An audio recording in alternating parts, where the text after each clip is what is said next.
1966. The film The Good, the Bad, and the Ugly was released.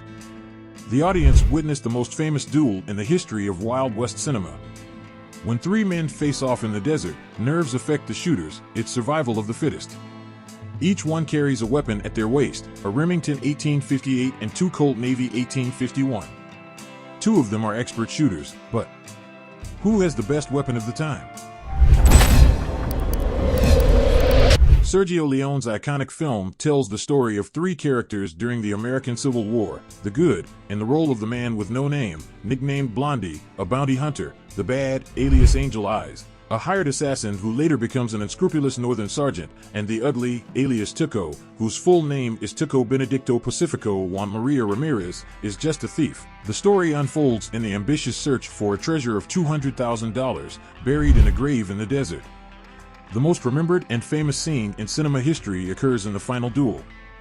The Bad carries a Remington 1858 revolver, an icon of skill and robustness in the hands of soldiers.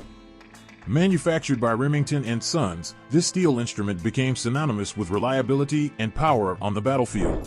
With a .44 caliber, nicknamed the New Model Army, this single-action revolver is fed by a rotating cylinder, capable of holding up to 6 percussion charges, each loaded manually into the chambers of the cylinder, putting the black powder and then the lead bullet. The revolver used by both the Good and the Ugly is a Colt Navy 1851, forged by the Colts Manufacturing Company, nicknamed Navy for its popularity among United States Navy officers.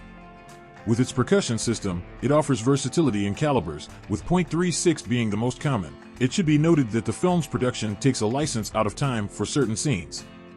In scenes where the guns are fired, the characters use converted revolvers for use with metallic cartridges, although these conversions were not manufactured until the early 1870s. For the time of the film, approximately 1862, revolvers were muzzle-loaded.